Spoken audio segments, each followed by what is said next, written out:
Zach.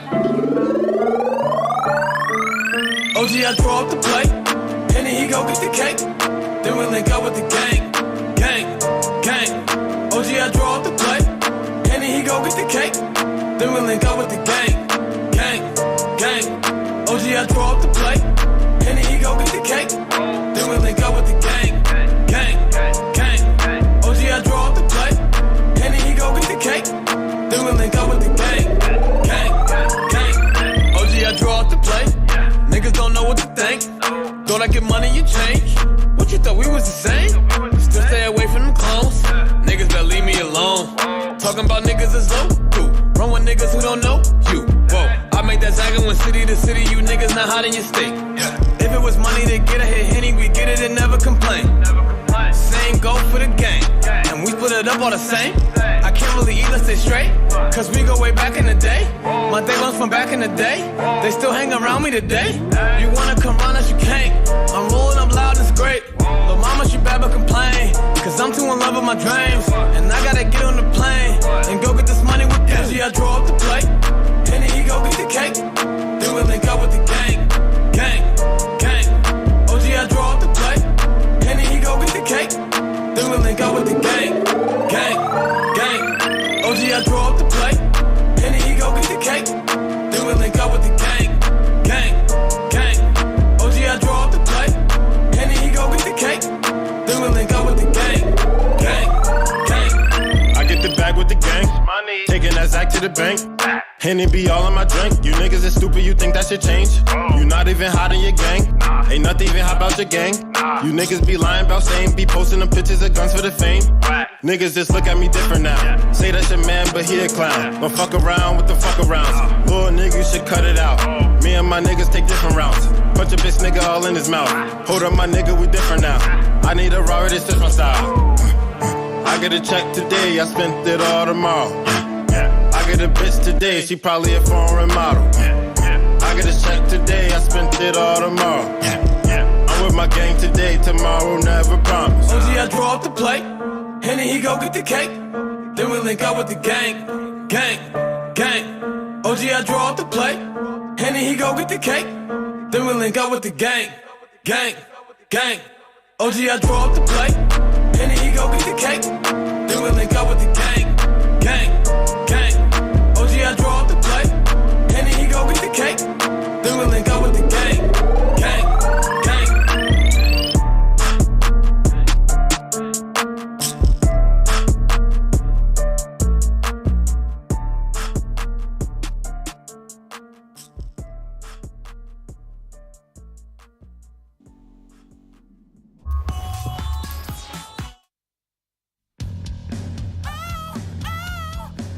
I think I'm cute, I know I'm sexy. I've got the look that drives the girls, while I got the moves that really move them. I send chills up and down their spines. I'm just a sexy boy, I'm not your boy toy. I'm just a sexy boy, I'm not your boy toy. Let's go. I make them hot, I make them shiver. They just get weak whenever I'm around. They see me walk, they hear me talk. I make them feel like their God ain't real. I'm just a sexy boy, I'm not your boy toy. I'm just a sexy boy, I'm not your boy toy. Eat your heart out, girls. Hands off the that mic flipped up.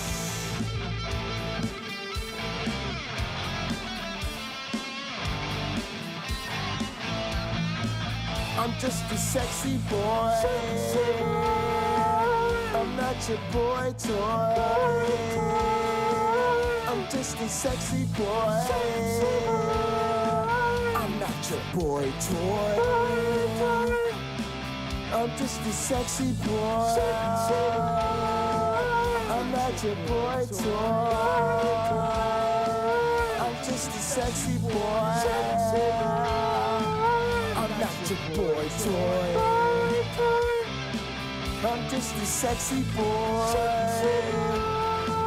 I'm not your boy toy. I'm just a sexy boy. I'm not your boy toy. Welcome everybody to another edition of Late Night Counter Apologetics.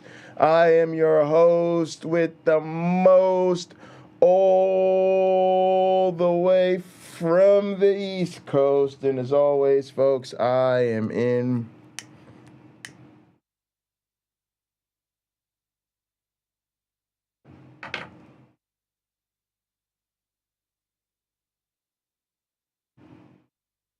airplane mode.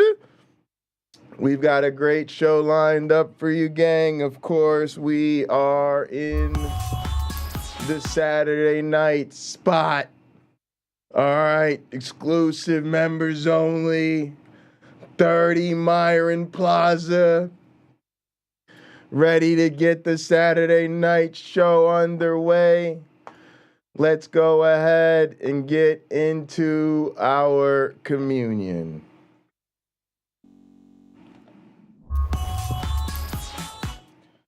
Please raise your glasses and hold on to your asses.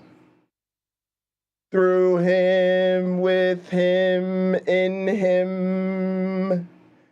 the unity of the flying man. All glory and honor is yours who fled for our sins forever and ever. You may drink.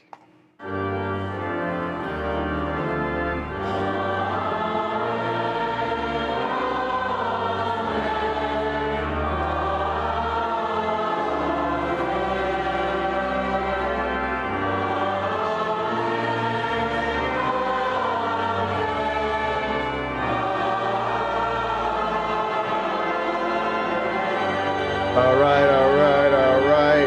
And let's go ahead and get into our communion song. This one comes to us courtesy of Foy Vance. This is our theme song. It is called Where Everybody Knows Your Name. He's going to play us out. Foy, you're going to play what to finish us up? Do you know what? I don't know the name of this song, actually, but I know the song, and so will you. Oh, look forward to this. KCA Vance, Randy take it was away. first. 10,000 pocket change.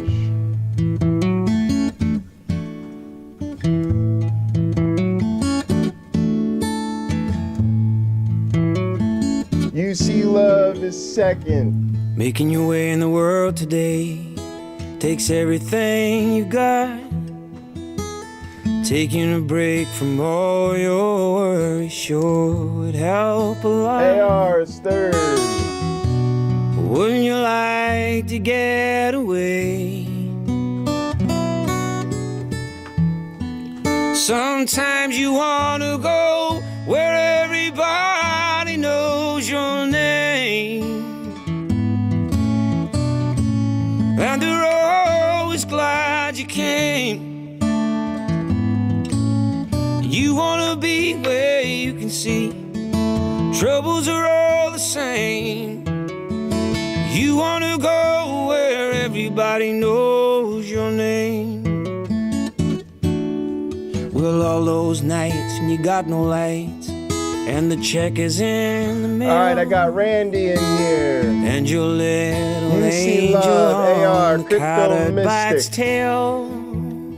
YouTube punk. Your third fiance didn't show. Cameron Bennett is in the chat. Sometimes you wanna go where everybody knows your name, and you're always glad they came. You wanna be where you can see troubles are all the same. You wanna go where everybody knows your name.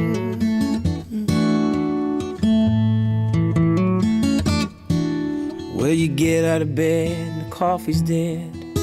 The morning isn't looking bright. You shrink right off to Europe and he doesn't even write. Your girlfriend says she's not a girl. Be glad there's one place in the world where everybody knows your name. And they're always glad you came. You wanna be where you can see troubles are all the same. You wanna go where everybody He said knows Sal Cardova your lying to Brett name. King. Where's that at? You wanna be where you can see troubles are all the same. I can't believe that's You really wanna linked go up. where everybody knows your name. Yeah, Sal's the textbook slammer. No mention of incompleteness theorem. Boy, Vance. Most common word coming in by text, boy, is goosebumps. Believe it or not, we've had that repeatedly across the whole series. If you want to see... All right, gang, like I said, we're in the Bundy Ranch at the stage if you want to come join us. Is AR with us? AR, you ready? Yeah, hell yeah. Yeah, that's right. All right, let's go ahead and get into this video. First off is the PragerU queen panda herself. This is Amala. For those of you fortunate enough not to have met this coon before, Amala is literally being molded to take the role of Candace Owens. I'm not lying. I'm not making it up. I know that sounds like a terrible thing that I just made up. That's not even true. But look at it. Look, go to the PragerU website. Okay, they got a thing. Where's their little thing? Where's the little thing about us? Where's their little thing with their influencers? So they got a little thing with their influencers, and they're always putting Amala. You know, I ain't gonna lie to you. Look like they changed their website since the last time we went here.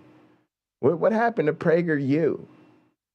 What happened to their website? They used to have a whole thing about all their podcasts and all of their people. But look, you can see it right there. Look, Amala comes up before Candace Owens. Okay, always Amala be in the same frame as Dennis Prager. Notice Amala got her face up here. Candace Owens just got the name. I'm telling y'all. This is the next Candace Owens, okay? And the coonery is just as deep. But like all good coons, okay, who are on the teat of the white man and the Republic trash, okay? To be a good coon, you can't just hate yourself, okay? Because, yeah, okay, sure, the conservatives hate black people and really don't ever do anything in their interest and pretty much want to bring us back to the Confederacy. But there's prejudice against other groups too. I mean, why limit your hate? Open up your heart and let that hate out. Broaden your discriminatory horizons. Open up your mind, so to speak. There are so many other marginalized groups out there that you could be hating for as you're doing the bidding of the conservatives. And that is what Amala is going to reveal for us today, because self-hatred just isn't enough for her. She wants to hate all over the rest of the fam too. I started finding these modeling accounts for children on Instagram, and they're followed by all these grown men who follow hundreds and hundreds, if not thousands, of kids. Oh yeah, y'all. Get ready for it. Amala is about to unapologetically take on the groomers. Just all the grooming that's going on. Please like, subscribe, click the notification bell to be notified every single time we post a video. Yeah, gang, like the videos, subscribe to the videos, share the videos. You know me, I'm always ranting and raving and doing crazy shit. And as a result of that, I lose subscribers, I lose viewers, I lose friends, I lose supporters, I lose family members. You know what I mean? So show your boy some love because, you know, it's hard out here in these streets, man. You really come out swinging with the angry atheism and it really does have consequences. So appreciate the love and support. Like the things, share the things, subscribe to the things, enjoy the things. Guys, and leave a comment down below if this is something that you've noticed. Yeah, on leave YouTube the or comments Instagram. down Today, below. You ain't been leaving enough comments, all you Aldo. people that watch later. Glad to be here. I see Great. Are you the doing great comments with this that I news don't you've see. Now, just released on Twitter? I I'm noticed personally that you doing haven't great, been but, noticing. You know, I'm glad that we're exposing what's out there and that this is getting the attention it deserves so that we can do something about it. Yeah, let's talk about it. So you put out a let's now get viral this tweet critical that says, issue. "At YouTube, kids is the- grooming children with LGBTQ plus propaganda." Say I made what? I thought we was going to talk about a critical issue that needs to be addressed. I made an account for 9 to 12, and one of the first videos they recommend kids meet a gender non-conforming person.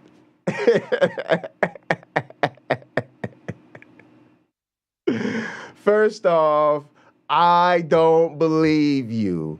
I don't believe shit none of these people have to say. Let's be straight up. And second of all, as though the algorithm doesn't recognize the computer that it's on, right? So you have probably a bunch of right-winger accounts in a right-wing household that consumes a bunch of vitriolic right-wing nonsense, pretty much nonstop round the clock. And they're blown a fucking way that when they create a new account, probably from same said computer and same said household where all these other accounts, it's like the last 5 accounts you created were a bunch of fucking right-wing morons. Let me guess who's creating a new account today. Probably a fucking right-wing moron. And it goes ahead and feeds you right into the culture war nonsense that you know it's looking for. All you're doing is confirming that the algorithm works. But again, I don't even believe the story. I'm just keeping it 100 with you. I know a lot of y'all atheists out there. Y'all like, Jay, you're not being good. You're supposed to be charitable listening, and we're supposed to take people up on their words. I think these people are fucking liars. And yeah, I think they lie to themselves, and I think they lie to us constantly. And so you can save all that. Really, I just don't believe them. Look, I've been watching some YouTube videos lately, trying to educate myself, you know, quote unquote, doing my own research. And basically, I've been convinced that what I believe is not my choice. It's like a combination of exposure and evidence and reason and all of that stuff. So it's not really my fault. I can't do anything about it. I can't choose to listen to this motherfucker more charitably and think that he's not full of shit, when the truth is I just think he's full of shit, and he gonna have to convince me he's not full of shit. And until then, I'm unconvinced that he's not full of shit. And I'm willing to bet you some money. The more I listen to this motherfucker, the more convinced I am that he is in fact sitting on some bullshit. So beyond the fact that I don't believe him, Republicans, what seems to be the problem? Literally, what seems to be the problem? Like, to keep it a buck with y'all, this is exactly what the kids need to hear on the internet, off rip, right away. Yeah, I said it. What's the fucking problem? We literally live in a time where there is a nonstop culture war against our LGBT fam. And while we can sit here and joke about these morons and the culture war they started, the consequences of said culture war are in fact very real. And it turns out to be a lot of violence against people who have no reason to have this type of bullshit violence shown to them. And beyond the violence, it's just discrimination, a second-class citizen, constantly being trolled on the internet. I mean, so really, this is exactly what the kids need to hear first thing on the internet. You know, look, kids, don't grow up to be like the ignorant motherfuckers who created this troll account, and get used to the fact that there are gender non-conforming people. And yeah, you need to do a little meet and greet, get on comfortable with it, before you go on about your social activity. What again, I don't understand the problem. It's like when you go to university and you got to do orientation first, and part of orientation is a little bit of diversity training, a little bit of sexual assault, relationship violence training, a little bit of alcohol and drug awareness, things that they want you to be aware of so that you can make better choices here on campus. So again, I don't understand what's so bad about this anyway. Like, imagine just raging about shit that there's literally no reason to be concerned about at all. Accounts, and what I found was disgusting. So tell me about the account that you made. What age range were you put in at? Yeah, this is gross. What did you find upon? Bunch of cartoons. Yeah, so I started this account posing as a 9 to 12-year-old to see what YouTube Kids was putting in the algorithm. First off, bro, what's disgusting is why are you online posing as a 9 to 12-year-old? And what else do you do online as you're posing as a 9 to 12-year-old? I got to be honest, bro, you're not really giving me the type of vibes or the type of motherfucker I'm exactly comfortable with having sock accounts as minors. But it's just crazy that, of course, they go looking for this shit and this is what they find, but I don't really see many complaints from actual 9 to 12-year-olds raising this issue. Age group. And immediately after I clicked, after my age group, I was immediately seeing things about LGBTQ. One of the first videos was about kids meet a gender non-binary person. Imagine not knowing how YouTube works. Like, yes, you click on the video, it shows you more videos like that video.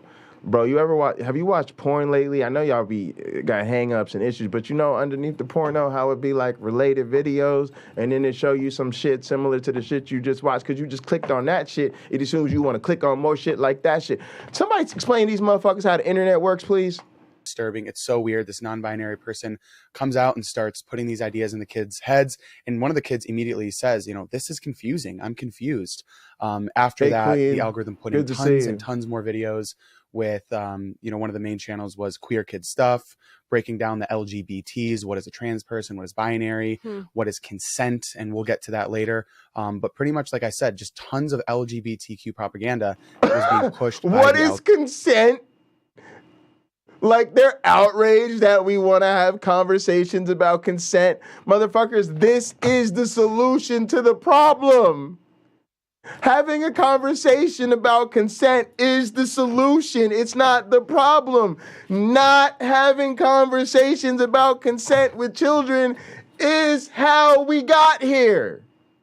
The correction is, we're going to teach y'all real early on, Before y'all even start with them little cute notes, do you want to be my Valentine, circle yes or no. Before you start with the little things, little hand things you'll be doing. And before you even start with all that little hand holding and playing house, right? We're going to teach you like, I'm kind of interested in you, so I want to hold hands. Does that sound good to you? Oh, you do want to hold hands? Beautiful. Oh, you don't want to hold hands? Okay, I'm not going to hold your hand. Yeah, that's bad. That's bad.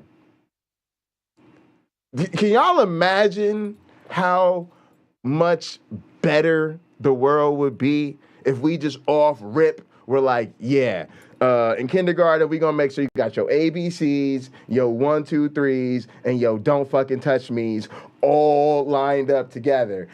Just straight up on that, everything I needed to learn, I learned in kindergarten type of tip. And we just baked consent right on into that motherfucker in the typical kindergarten package. Could y'all imagine how much better the world would be? No. For these motherfuckers, it's like fire the school board, get rid of the principal, burn the books. They're literally teaching the kids to ask each other for permission before putting their hands on one another.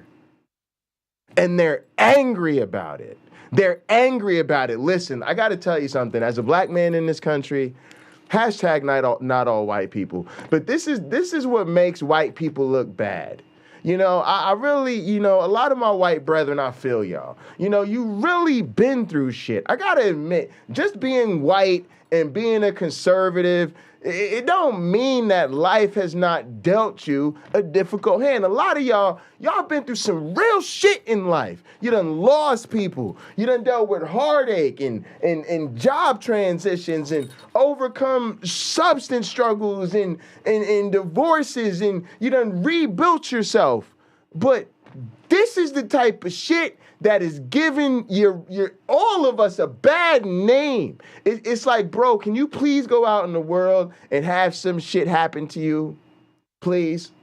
Could somebody rough this man up just a little bit? Could somebody fire this motherfucker?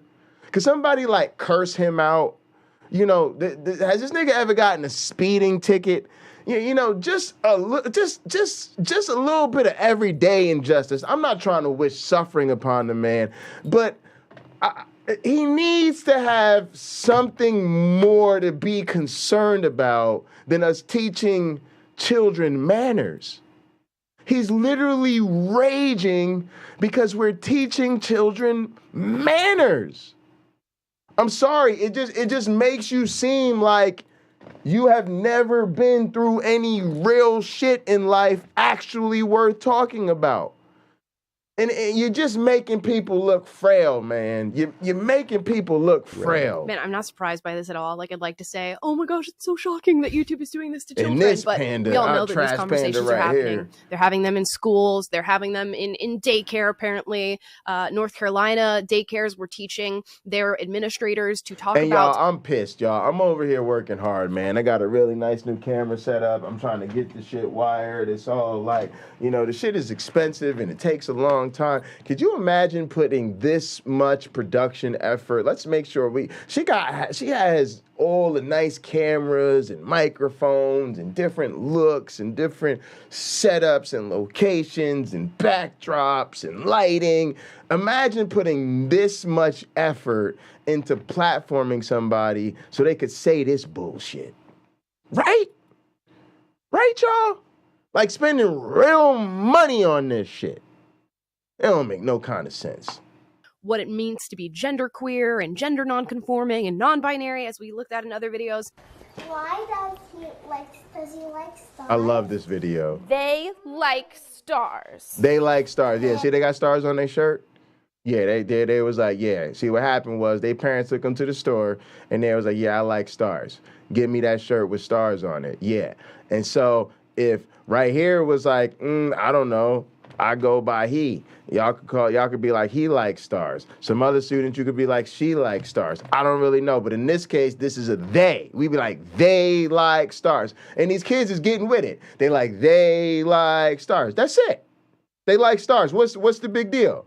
This person right here likes to look off into the camera when clearly the teacher is demanding your attention. That's why you in trouble. We've been talking to your parents about your attention span. We worried about your attention span, young lady. I don't understand. But look, they like stars. What's so hard about this? And they're raging about this video. I have to be honest with you. I love this video.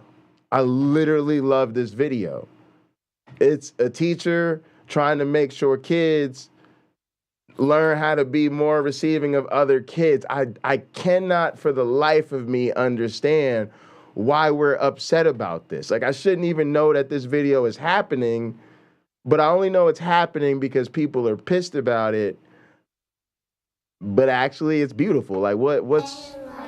Yeah. That's it. There it is. Boom, they like stars. How often were you seeing this? I like stars too. I got stars all over the set. Stars on my Every single curtain. time I clicked on a video, the recommended banner. for the next video Stars. had at least I'm a 2 to 3 star. videos that Sam's were just a like star. it. It was Jimi relentless. Hendrix is a star. And We that's like what's stars. wild about this whole story is that parents know when they go on YouTube that there's potentially harmful material there. Potentially but YouTube harmful Kids material. was supposed to be, and it was marketed as a place where your kid can be safe. Oh, where goodness. you hand your kid an iPad when you go make dinner or go to work, and a parent can feel safe leaving their kid there without being sexually groomed or without being programmed with all these ideas about sexuality and gender that is supposed to be for the parents. I'm sorry, y'all. The only people that are sexually grooming people are these Christians who insist on telling everybody you have to be an Adam or you have to be an Eve and there is no in between. Like, who gives a fuck? Like, these are the only people who literally set out on a mission to make sure that from birth, everybody knows exactly what their sexual role is, and there is no flex about it, and you have to fit into their framework. And then they literally turn around and accuse everybody else of being groomers. Bro, nobody else even talks about this shit except y'all. We only have to talk about this shit because y'all keep talking about this shit. For the rest of us, there's literally nothing to talk about. Nobody is grooming children other than the fucking religious fundamentalists who insist that everybody play along with their narrative. Everybody else simply has the story of whatever somebody tells you is their story, that's their story, you go with that. Cool. Boom. Literally, the rest of us are literally like, yeah, we just let people define themselves. But we're the fucking groomers. Get the fuck out of here, man. And so that's really what it is. It's a breakdown and a violation of the parent-child relationship. And it was wild. Gender reveal parties and all that shit, but we're the fucking groomers. Constantly Exactly. head down in the screen looking at YouTube content, and I'm assuming most parents sign their kid up for YouTube Kids. They think it's going to be structured. They're like, is it a boy or a girl? We're like, and maybe. they just hand over the tablet, and this is what they're seeing. What seems to be the problem? And you took a screenshot of this title, Meet a Queer Kid, featuring Desmond is Amazing. And for those of you at home who don't know who Desmond is Amazing is, look that child up, and you are going to find a horror story of this kid drag queen that hangs out with other adult male drag queens, is talking about doing ketamine and Ritalin, and all these different things. Because he's learned it. Again, when I was that age, y'all want to know what I was doing? Y'all want me to tell y'all a big secret about what I was doing when I was this age? Let me see. Let me see it again. Kid drag queen yes. hangs out with yes. other adult male drag queens. It's talking about doing moves. Who cares? Y'all want to know what I was doing at that age? Let me tell y'all what I was doing at that age. I was playing with video games. I was playing on little drum sets. I promise y'all, I even got pictures, and I still got little electronic kids from when I was like literally the same age. Right. And I was reading books and studying. Yeah. Y'all want to know what I be doing now? Yeah. I be playing video games. I be playing drums. And I be studying. Yeah. Y'all see where this goes? What the fuck seems to be the problem? Yes. We celebrate when a young person figures out what their talent is early. We're like, when you know who you are early and you know what you about early, we let you get into it early. Get that work. And if you got it and the people is throwing them dollars at you, that's how you know you good. Yeah, I ain't gonna tell you the truth. First time somebody tried to pay me to play drums, I cried and tried to get the money back. Because I felt like I ain't do it for money. But at the time I had to realize, well, I do maybe want to grow up and do it for money, and you gotta accept that. What you're doing is valuable to people. So you learn to take that money, and you appreciate it. I cross-dress as a kid. I have zero problems if a child is like, hey, parents, I want to do drag. And then parents is like, get it, let's go. What's the problem? That's how you get a head start. That's how you get a head start on the competition. What? You ain't seen RuPaul's Drag Race? What, you think it's easy out here? Y'all think it's easy out here? Nah, if you could break out in your teen years, get it. And Ritalin and all these different things, because he's learned it in a highly sexualized, highly adult space and environment. They're having young kids on YouTube meet Desmond. Yeah, well, that's the thing. Kids are naturally... But again, do y'all have a problem with them little pageants they be doing? Right? They be doing them little kid pageants. They're little objectified, little beauty pageants where they literally judge kids on how attractive they are and how well they fit into gendered norms. What they be doing in their little swimsuits and all that shit.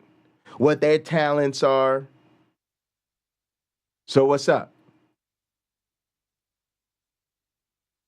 The cishet kids can have a talent show. They can have beauty pageants. They could work it all day long. It's all good. But if a student that's non-binary or trans or queer or wants to do drag or why do y'all have a problem with any of this? The rest of us don't care. The rest of us see talented kids who we're like, great to see talented kids. And then sometimes we're like, ooh, that kid's not that talented at this. We may need to find them something else. We could find them something else. But in any case, our concern is only for the kids and their well-being.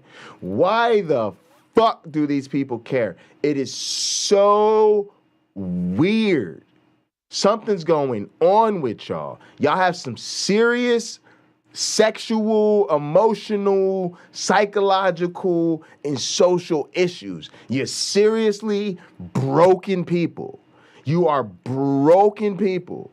Most of us is just trying to have some fun in life. When we see talented kids, we celebrate them talented kids, and we move the fuck on. These people are creeping me out. They're weird. They're weird. Every kid has a normal childhood because there's no frame of reference. The funny thing is they're so worried about the kids, and I'm gonna be honest, I would never let one of these motherfuckers around my kids. I would never let one of these motherfuckers around my kids. Y'all can't never be around my kids acting like this. What's up, Queen? How you doing? Hi. Sorry. I'm good. But they're not worried about the kids. Nah, they're not. They're crazy. Like, side note, I went to brunch and did bottomless mimosas and then went to sleep and then woke up and thought it was tomorrow. And now I'm just angry because I walked in on this chat and was like, fuck, not you, these Christians. So here I am. Yeah. Yeah, well, I'm with you. Good to have you here. Glad to have you on the Saturday night stage. Glad you found us. So it's not about going against gay stuff or about going against whatever. When you come to sexual age and you find out that you're gay, then so be it. Mm-hmm. But this is programming, and this is leading a lot of kids that otherwise I think wouldn't be. I know. Gay. It's such a trigger word. There's no programming. No one's programming. You don't come kids to a sexual age. Like, literally, there was never a point when I was like, wonder if I like. Yes.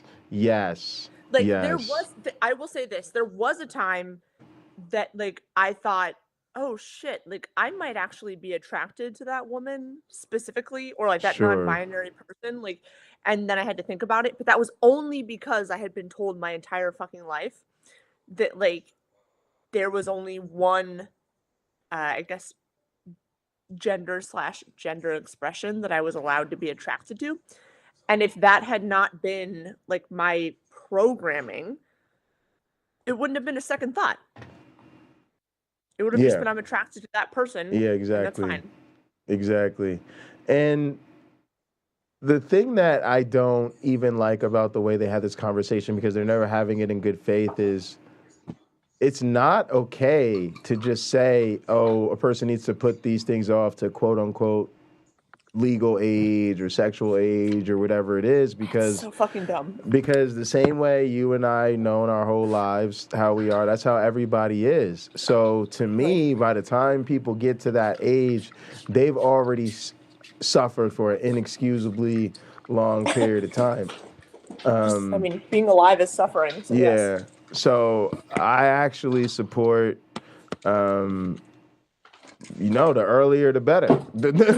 The earlier the better, because we have such great information now and great psychological care that, I think these people are really the obstacle from, I don't know, this thing being totally different. That's what actually bothers me, right? Like, of course, the bigotry and the hatred piss me off, but it pisses me off even more because I feel like, for the most part, so many more people are actually motivated to move things in the right direction.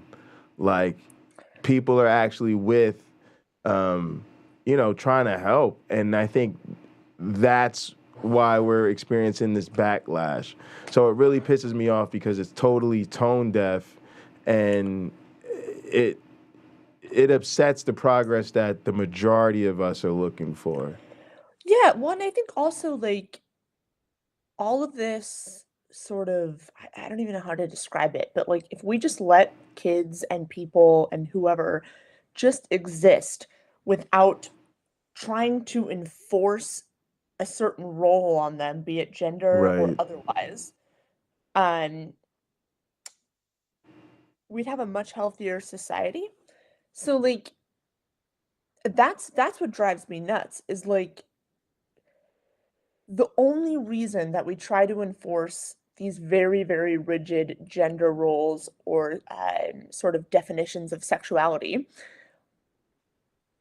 is that we are living under a patriarchal system that wants these roles to be enforced for the benefit of upholding the system, which is undergirded by white supremacy. Right. So, like, if we just let folks exist as children and didn't really tell them anything about how they needed to be, just let them celebrate how they are, like, we'd be a much healthier society. 100%. But instead, we've decided that like we need to enforce these very specific roles for no reason other than that's what was told to us, and therefore we feel the need to like perpetuate this because we feel comfortable with it. And we've also sort of I don't even know, we've I want to say radicalized it, but it's like we have created religious systems and social systems and political systems which are predicated on these very narrow sort of ideas and definitions. Right. And they're trash. Like, what the fuck do I care if someone identifies as literally anything? What is it? What does nobody it matter? cares. How does it affect me? No, or at least nobody should care. Right? Yeah. And like, I can still be either attracted to you, not attracted to you. You can still do what you want. You can still be interested or not interested. You can still, et cetera, et cetera, et cetera. Right. Like, right. None of that matters. Yep. Outside of the fact that we've decided that some like arbitrary marker decides how we think or feel or categorize somebody else. Absolutely. Yeah, this whole thing is really silly. All right, let's go. There wouldn't be in this community as being so. And that's why you see there's many reports coming out of the younger generation, Gen Z. Almost 1 in 5 kids identify with LGBTQ, and it doubles generation to generation going down. So this is something that's forced. It's not natural. It's not a result of acceptance. It's a result of constant propaganda shoved down these kids' throats. And I feel like this is not a partisan issue at all. Left-leaning people should look at this and go, I don't think my kids should be seeing this either. At least it's not the right age to have this conversation. I mean, look at some of these titles. I'm gay, Prince Henry, a gay fairy tale. It's okay to be gay. And it's not to say that we're against some of these messages, but why are kids having this conversation at an age? Because kids are gay. Kids are fucking queer as shit. Let me explain something to you. When I was their age, I was all about girlfriends playing. I had 4 girlfriends in kindergarten, and I still asked out my kindergarten teacher. I'm not saying that to brag. I'm saying at the point I knew I liked girls. Young, old, my age, older, didn't matter. I knew very early in life what I was attracted to. You like them titties. And so do these kids, right? And so it's so ridiculous to say, oh, if you're straight, you can, play house and fantasize about getting married and, all of that right away. But if you're a queer kid, shut the fuck up until you're 17. Hell no. But like, also, what the fuck? Like, this is what. Sorry, it just blows my mind. What does it matter? What if let's say me, a 5-year-old cisgender white girl, right, was like, actually, I'm like, you know what? I want to marry my best friend. Yes. Okay. And then what if when I'm like 10 or 11, I'm like, actually, like, I'm really attracted to this whoever guy. Sure, yeah. Cool, awesome, great. Like, and then what if when I'm 17, I decide, no, actually, I am attracted to this non-binary person, and I want to create some kind of partnership with them. And then when I'm 27, that changes. What does it matter? That shouldn't matter. It shouldn't matter at all. What is why does anybody care? That's the part that kills me, where it's like they are equivocating teaching kids that like, hey, it's fine to be attracted and interested and to love whoever, regardless, with that being sexual. Yeah. And the It's sad not part is inherently sexual. it's not. It's really not. And the sad part is I was going to say that I think that is what's happening to a lot of people. And as a result of this messaging, they're still trying to fit themselves into a box, right? Like they've experienced their own attraction and preferences changing and growing over the course of their lives. And it bothers them because, you know, they've received the messaging and now they're not okay even able to understand themselves that they're just attracted to different people over the course of their lives, and that's fine. And honestly, I think most of us are. Like, you know, I don't want y'all to get too deep into my porn history, but you'll realize what I'm attracted to can change night to night or moment to moment, right? Or, you know, there's certain. I'll be honest with you, all like that weird shit sometimes, you know. Yeah. Or like I've been in poly relationships where there are times you wish your monogamous relationship was poly and times you wish your poly relationship was monogamous. Right? It happens. Just because you're in a certain relationship doesn't mean you're always preferring that relationship that day. Sometimes it's just, this is what I'm committed to. I'm riding it out. I'm with you more days than not. We're fickle. And nuanced. Yeah, we're fickle like, as fuck. So complicated and nuanced. All the time. I got something to say here. Every moment to moment. Go ahead. These are the same people that go to a Walmart in the book section with their children, or on Christmas time, a book comes from grandma, and what's in the first 3 fucking pages of that book? It's a naked ass man standing behind a bush. And these are the same people whose child will go, Mommy, where's his clothes? Why is he naked? And this lady's naked. Groomers. How could they expose the children to naked adults? And somebody was talking about it too, like a lot of the places in America, right? You're driving down the highway and there's like 1,500 porn shops and the strip club every mile and the big huge billboards for the was that you?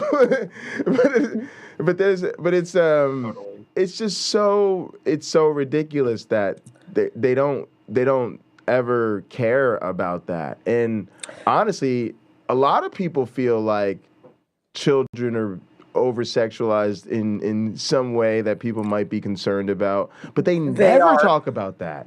They never talk about that. A woman that was socialized as a girl, I have been sexualized since my first conscious moment. Right. Like, just full stop. I have. Yeah. There's no argument there. It is what it is. Something that I think is important to think about for everyone is like, why is the naked human body something inherently sexual? Because it's not. Like, it's fine that, like, if you see a naked, like, you being the general, sure, male, straight population, whatever, see a naked woman and find them attractive, like, great, whatever. But, like, the idea that the human form is inherently sexual all of the time is an issue of socialization and conditioning and has actually nothing to do with the naked human form, like, in and of itself. And that's why you see all these, like, weird, stupid shit arguments about, like, breastfeeding in public.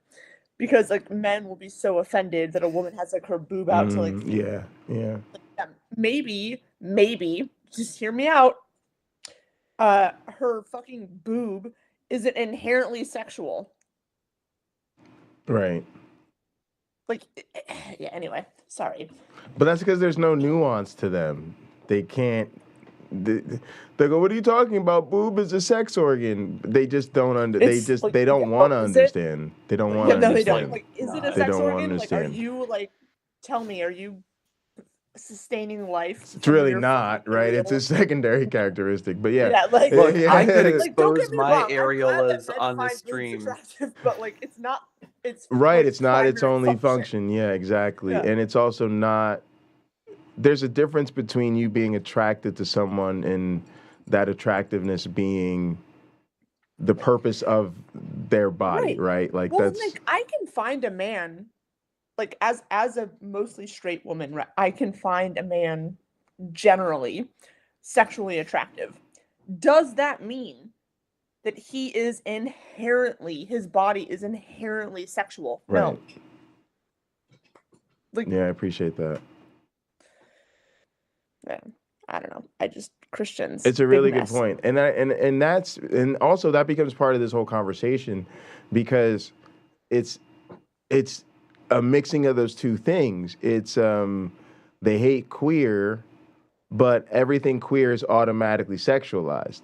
So a child coming out and saying I am gay is a problem because it's like that child's being sexually explicit. Whereas if a child comes out and says I am straight, they just be like, yeah, okay, sure. Like there's Right. nothing weird about that. But somehow when a child comes out and says I am gay, it's like they're showing porn to their classmates. It's like, Well, no, they they're just telling associate, you I like being boys or gay whatever. with sex. Like there's a Right. direct, like what you're Yeah. saying, a direct Right. line. So when they're Right. like, oh, like we can't have LGBTQ like books in the library because that's sexualizing kids. It's like, oh, cool. So like get rid of every book. Right. It's about a gay character in a story about whatever. The story is about sports or friendship Right. or school or whatever, and it That's doesn't matter it's all because you think it about. features a gay character. It's automatically a sexually explicit material. If like y'all The just Bible got laid features regularly, gay it'd be fine. characters. David and Jonathan. And sexually explicit material, Sorry. right? Like Lots of Songs it. on lots it. of yeah. You should spend some more time on my streams. You'll find it. Y'all want to man. talk about what uncovered feet mean? You know? Seriously. Right, yeah, there's that, yeah. All right, let's roll some tape. So Also, we why gotta her get through titties her are out. and this. You know, it's weird, but okay, like that's the Sorry, I thing. got Like questions. they have a weird way of sexualizing everything that really bugs me. So like, there's this thing preachers do where they talk about their wives. They're smoking it's- hot wives. Yeah, that's it. It's always bragging about how hot she is. It's always off rip. Like this is 100% what the story's about every time, and it's absurd. 0 times out of 10. she's Or smoking. even like I hate to say this, but like the Trump administration only hired attractive women. That pissed me off. That nobody ever talked Trump about attractive women. Trump attractive women, Yeah, whatever. I mean, yeah. But that's Trumpettes. but that bothered me. Trumpettes. That nobody ever said this is not what it means to include females in positions of leadership. This is not it. And it was always as like the assistant undersecretary of some old white dude, right? So he hired the old boys club in fucking eye candy. And even though some of that eye candy was talented as shit, it was a shame because they never were put in the positions they were supposed to, right? Like Sure, and also like elevating some very specific women that uphold oppressive structures is not the same Right. as empowering all women. Yes. Like it is not the same. It is not like rising tides lift all boats. There are scenarios in which that exists, but in many scenarios, it is not like, hey, here is this woman that is doing everything that you agree with because it upholds oppressive structures. Like that is not empowering women generally. Right. And like, yeah. So anyway. But yeah, that bothers I me, got you know, thoughts and feelings, and good call. you know? Like, but that's their thing, you know. They will make sure they've got models doing everything, and then how dare you sexualize people? Where they really don't comprehend these sorts of things. Most of these kids still believe in Santa Claus. They still believe in the Tooth Fairy, but for Right. some reason, under the guise of gay pride or gay rights or acceptance or tolerance, we're supposed to believe that kids can process this information, and they can't. And like I said, when you come to age, and if you decide that that you're gay or part of this community, then so be it. But what they're doing is they're taking this egg, this undeveloped chicken, they're cracking it open, taking out this eggy yolk, and being like, "This is a gay chicken." This is not a gay chicken. It's not a queer kid. This is an undeveloped child. Again, and I gotta add a couple things here. So one, this is a really bad analogy, right? Because a child is not. I did enjoy the gay chicken, deliberately like an egg that's an undeveloped egg. You know, that's a bit weird. But again, why not? Right? Like, yeah, who cares? Right? Like if we had all the information we wanted to have. Who would care if we diagnosed it prenatally? Hey, this child's gonna be gay. Sweet. Is it healthy and safety? Is it right? Are you telling me something relevant, or is this a profile like it's gonna be left-handed? It's gonna have green eyes. It's gonna be homosexual. It's gonna be 5'7". Yeah, like who cares? Like great. Like someone to tell me what the fundamental importance is, like what the importance is of a child that is, let's say, gonna be left-handed or right-handed. Don't really care. Right. And a child that is going to be heterosexual or homosexual. Like, tell me, like, how are you determining the moral? And I hate to say this too, like they're causing so much problems because I'm just gonna tell you how I really feel. Part of what they want to really reinforce is this perpetual fear that you're gonna have a gay child. Yeah. And they want it to be some shit you literally dread your entire life. They want you to feel like your whole life's been a fucking lie if you pop out a child who isn't going to make more grandbabies for you. Yeah. And they want to treat that like the biggest fucking big deal ever. And like, so then it just makes parents like put that fear in their own children. And it's ridiculous. But Jay, look at that man. Look at him and tell me he's not a twink. It's something. It's weird that they care this much. Like, I support it. I love it. But if you're trying to tell me that man, okay. Jay, how about this? I mean, these kids still believe in Santa Claus. How are they going to understand a God that sacrifices himself unto himself for rules that he made for himself to grant us eternity future? Right. I don't think you want to play that card, buddy. Exactly. You want to talk about who can process stuff? Have you spent much time on Debate Bro YouTube? 100%. We still can't fucking figure it out. Yeah, I don't know. I'm sorry, but that man is at least bisexual, and I love that for him. Like, I support it, but like, don't fucking play with me. He doesn't need to repress it for our sake. It's not a gay chicken, guys. If you learn anything from this video, it's not a gay chicken. And look at this. This title says queer kid stuff. What is queer kid stuff? Can somebody, do you know what queer kid stuff after watching these videos? There's no such thing. This is programming. This is wild.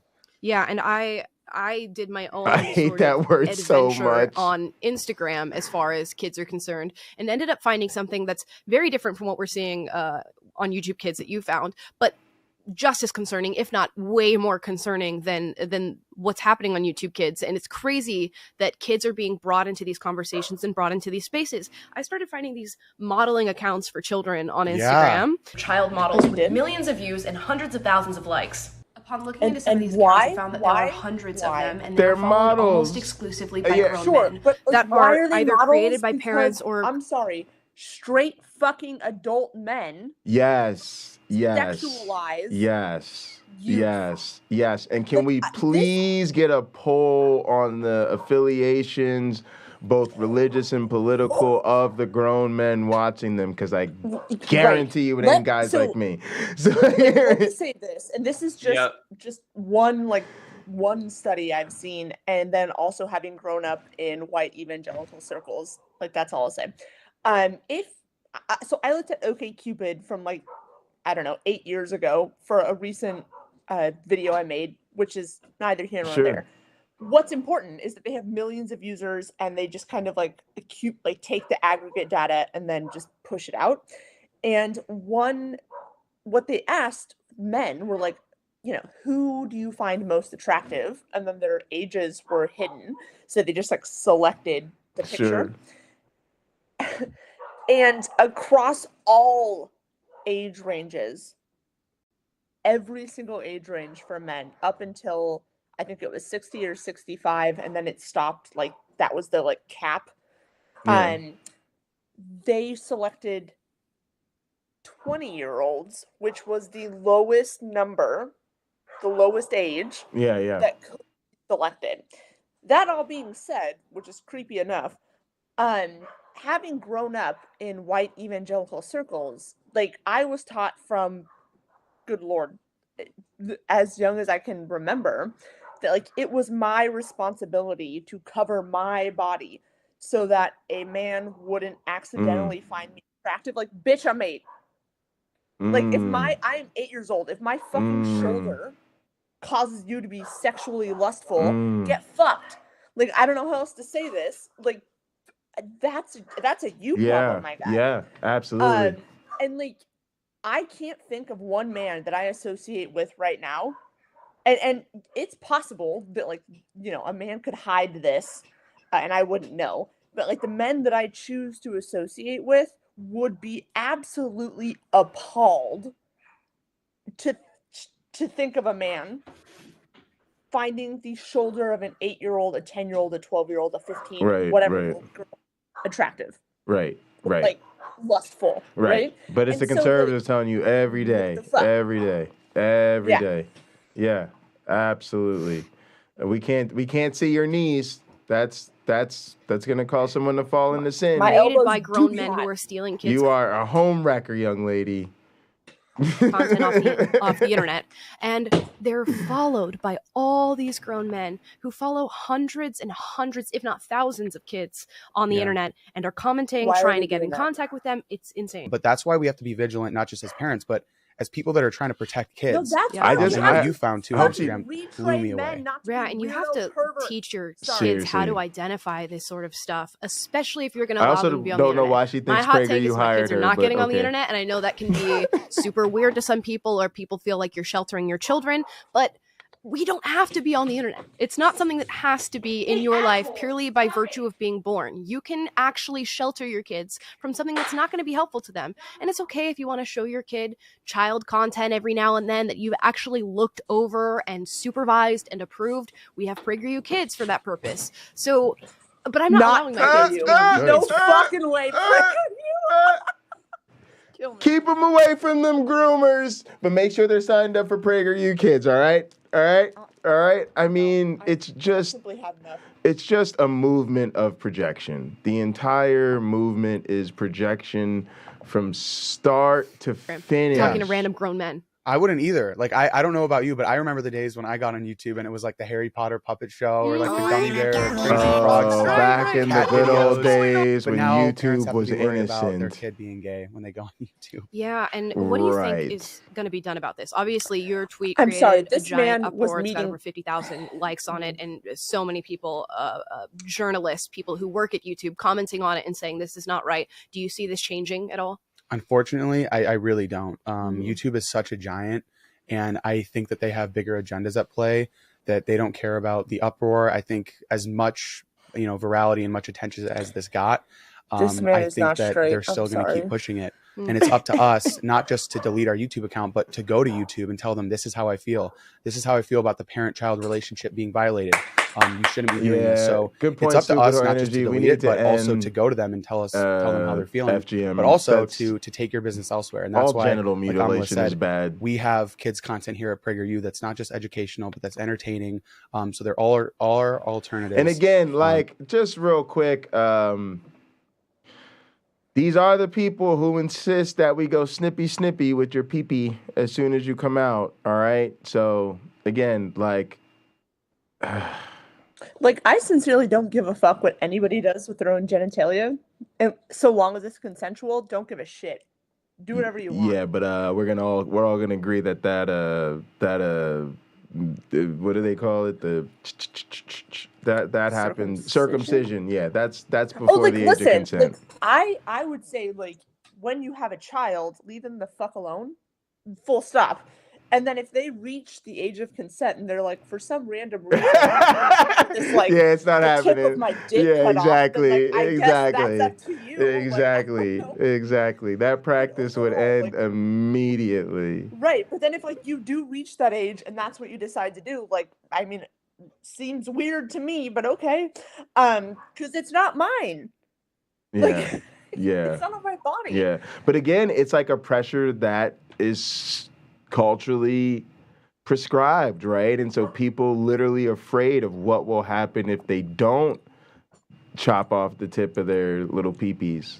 Like that's just keep it clean. That's how we win here. Yeah, religion sucks, you man. have to give Seriously, your just kids keep it the clean. armor That's it. and of critical thinking that they need to be able to navigate this sort of world and realize they should be able to sniff out BS on their own. But when you're talking about like kids who are like 8, 9, what are you supposed to tell them? How are you supposed to teach them these things? And how are you supposed to look out? And not that hard. that means you have to look out for They them. You have to do the work. know. I will Oh, my say goodness. that somebody from Meta did reach out after I made that video about Instagram and those child models and the grown men following them and is prepared to do The something about problem it. is So the grown it's, men. it's important that we talk about these things and like create an uproar around them. Totally. Yeah. So thank you for putting this out, and I'm curious to see what you find next. Have you tried any of the other 8? Awful. All right, let's move on to our next piece, which is Alan Parr. No, we got a little coon casserole here.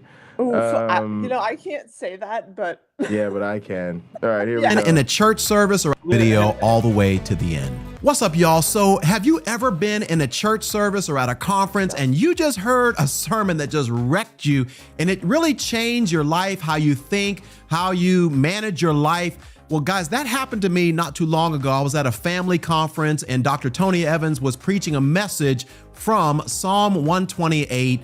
And I've read that passage a million times, but something clicked for me as a man, as a husband, as a father. And I just want to share that with you. I took a lot of notes. I don't normally do that, but I'm going to share with you and kind of recap what he covered, but also put a whole bunch of my own stuff in there that God has shown me since that conference. And guys, in this passage, Psalm 128, you have 4 institutions that God laid. Y'all, this is why Christians deserve for us to go upside their heads. It's little shit. It's little shit like this, right? Got truth.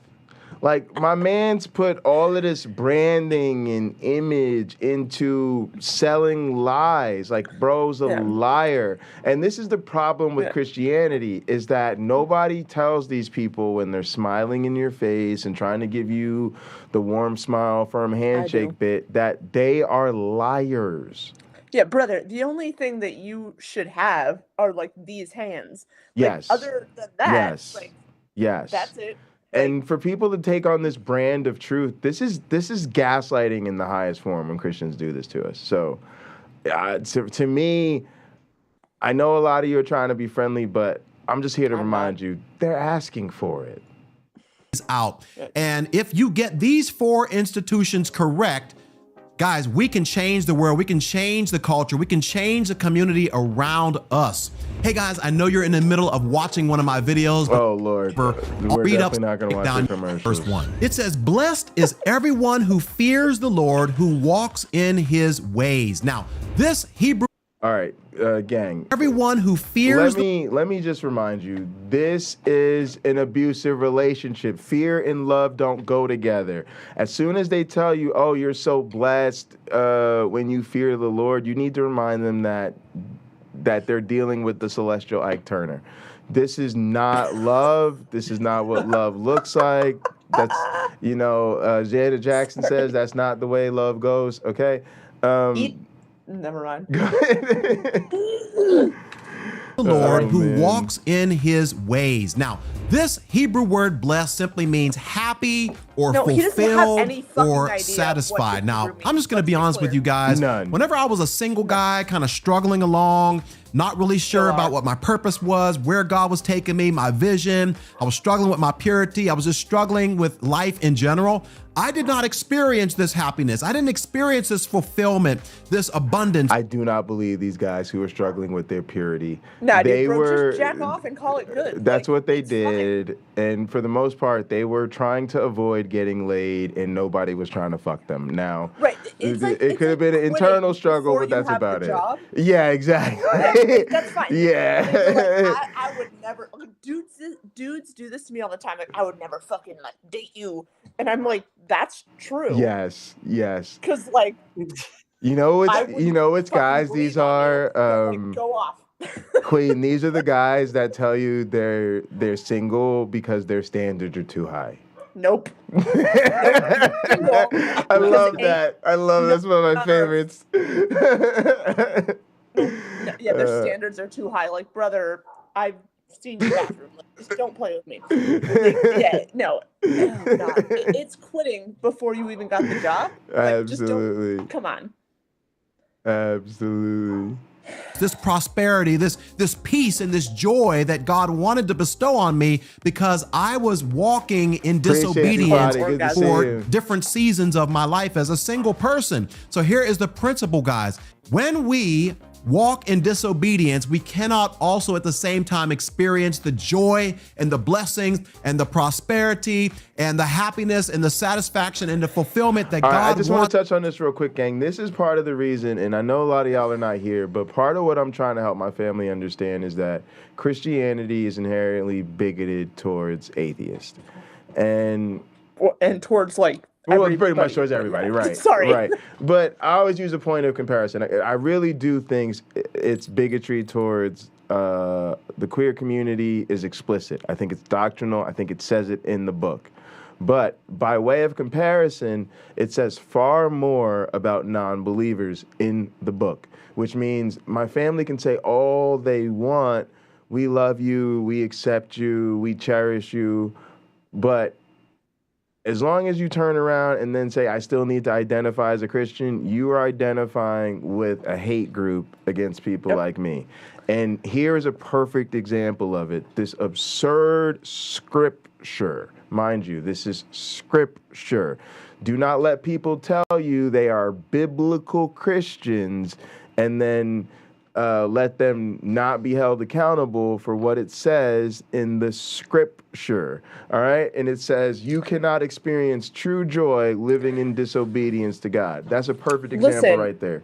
Go fuck yourself, Christians. I experienced true joy this morning, and I was definitely living in disobedience to God, according to this guy.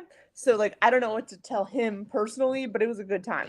I'm with you. Like, most of us know, like, true joy is disobedience to God. Like, duh. Like, obviously. Like, yeah. That's why they made all the fun shit a sin, right? I don't know what to tell y'all, but like, the best times of my life. Yeah. Like, the only way to experience true joy is disobedience to God. The best times of my life. It's just like, yeah. I was just being like, that was good. Yeah. Sorry, friend. And the funny thing too is Christians are not happy people. Like they're constantly feeling guilty about everything. Being alive. Everything. For us because joy and disobedience are incompatible. So now that we understand what the word blessed means, let's move on because it says, how do you get that blessing? By fearing the Lord and walking in his ways. Guys, can I just be honest with you for just a moment? It wasn't until I fully surrendered and started fearing God and honoring God with my thought life, with my body, with my time, with my time spent with him every day, with my giving in terms of what I give to my local church and in every area of my life. This is when I began to experience prosperity emotionally, financially, physically, in my marriage. This is when the prosperity began to unlock in my life. I'm not saying that's what God's going to do in your life, but I trust with this scripture, if it happened to me, it will happen to you as well. And I want you to notice it also says here, you shall eat The fruit of the labor of your hands, you shall be blessed, and it shall be well with you. When a man is working, when he is aligned, when he has a vision for his life, when he has a career, when he is working hard labor with his hands, he will enjoy and eat the fruit of his labor. So when a man is fearing God, it's just so toxic. First off, I don't know why Christianity worships labor and work and toiling. It shouldn't. That's part of the curse. It's just white supremacy. Fucking ridiculous. Also, like, I am convinced that this man, sorry, I'm about to just say it. This man has swallowed so many children that everything that he said is childish. Like, that's it. I can't look at his face. Suspicions. Sus. I just, like, yeah, sorry, that's me being rude. I don't really care. It was a good joke. But, like, this idea that we have to produce or that we have to do things or that we are obligated to toil or whatever you want to call it, right, is a fucking capitalist scam.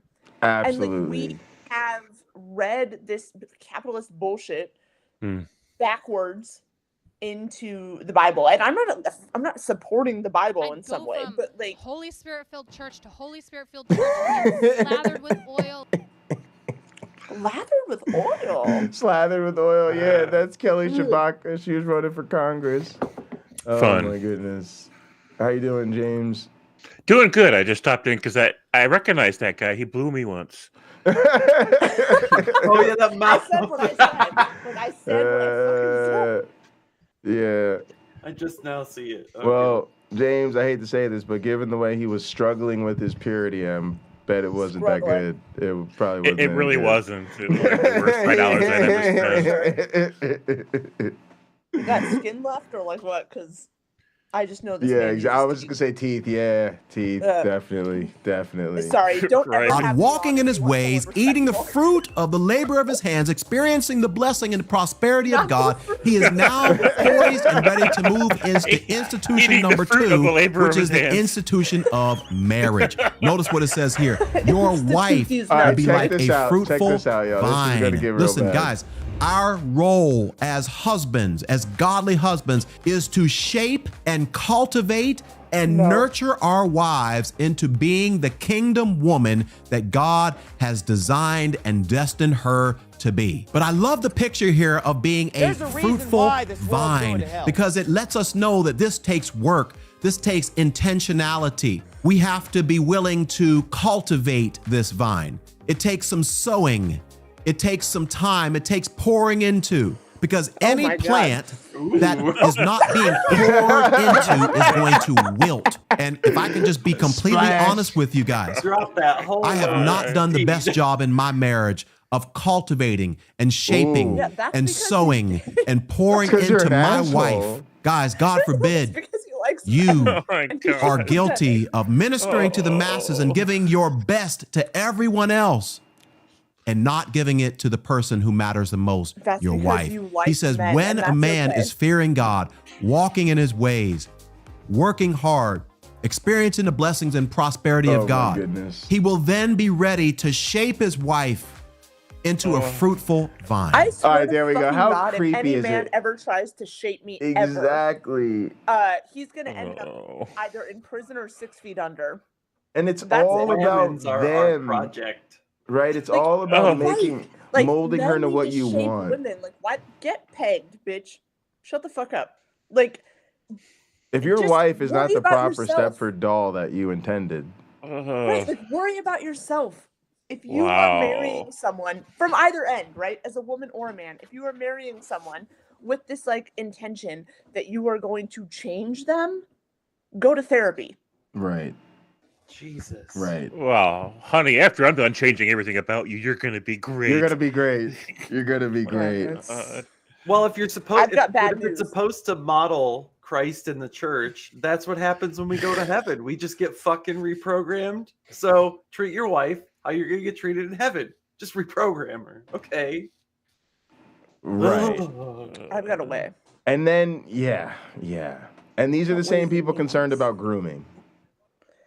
Yeah, sorry. Many men complain about their wives and not getting certain things that they want from their wives. But guys, I want to challenge us all. The Like Bible what? says we reap what we sow. Maybe the reason why we're not getting what we want from our wives is because we're not sowing the right seeds. Maybe we're sowing some seeds of blame and criticism and negative talk and all these different types of things, expectations and all sorts of things like that. Maybe we need to switch it and start sowing some positive seeds into our marriage, and then our wives will flourish and they will become a fruitful vine. Our role as godly men is to maximize. Men want our sex.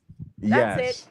That's it. And it was so clearly coded. Like, if you're not getting what you quote unquote want from your wife, Wait, like, what is it that you want? should shape Are her. you not getting friendship?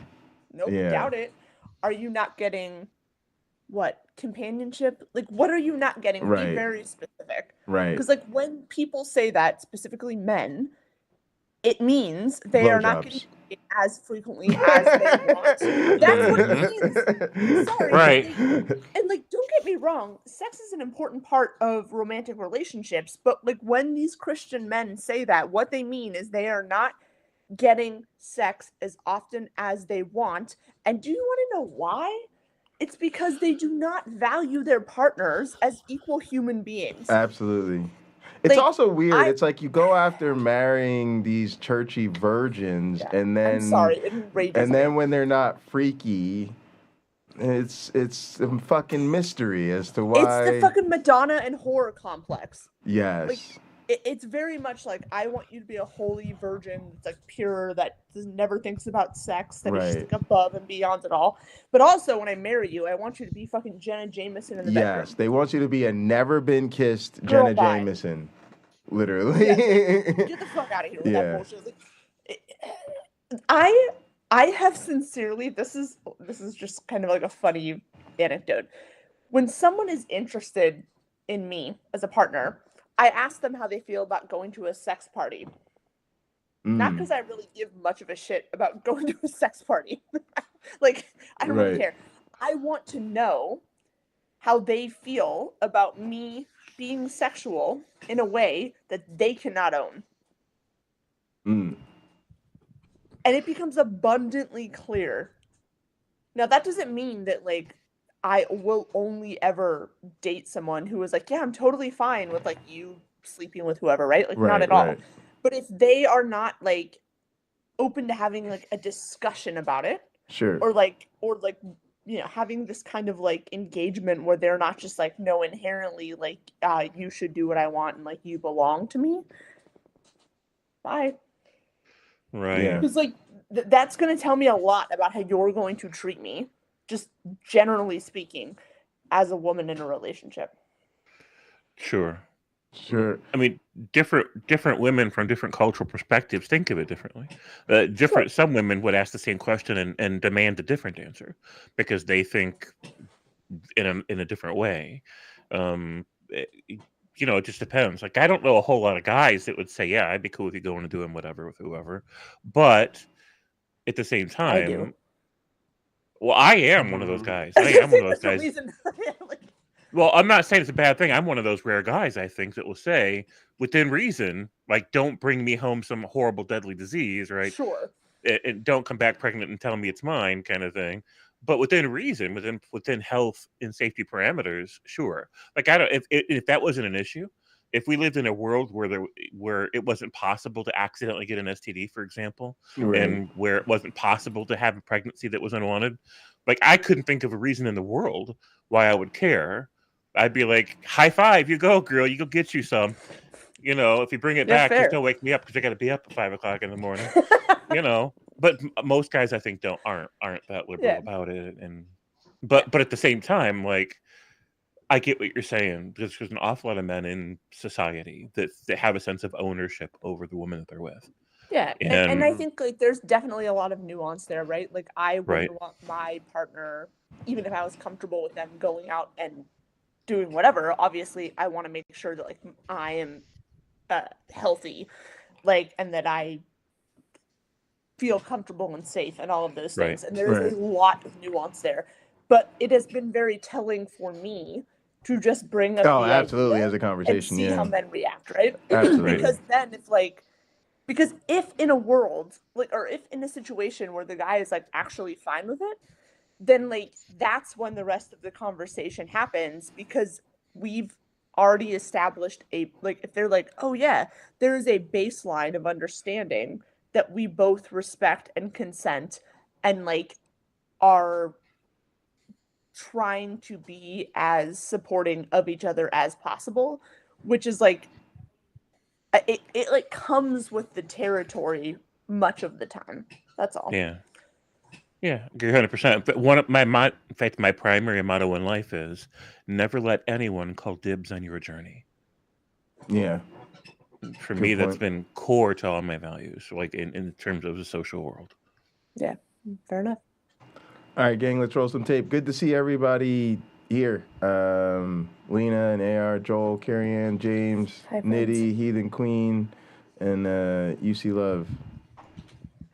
Our wives' potential. How do I get the most out of her spiritual gifts? How do I position her to be a kingdom woman? How do I maximize her talents? How do I maximize her spiritual walk? And how do I prioritize that as a godly man? It says that when we do that, your wife will be like a fruitful vine within your house. Now, ladies, I want to speak specifically to you, because it says right here, if you want to be a godly woman, a kingdom woman, it starts with making sure that your house is your number one priority. Notice I didn't say it was your only priority, but it means that this is your number one priority, guys. And they just want to have their cake and eat it too. They just they want to say something, but they don't want to deal with the backlash from actually saying it. You know, so make sure, ladies, that the home is your top. Okay, well, I'd say your only priority. You know, it's like they can't say anything without walking it back. I sometimes wish we dealt with Christians who just had more testicular fortitude. Like, stand by what you say. Just say you want a maid. Just say it. Right. So, and think about what word he chose. The house, right? What's up, guy? Like, think about it. What he means is literally everything that happens in. Good. Hang on, Joel, we're still live. I gotta mute Joel. Joel's like playing another video.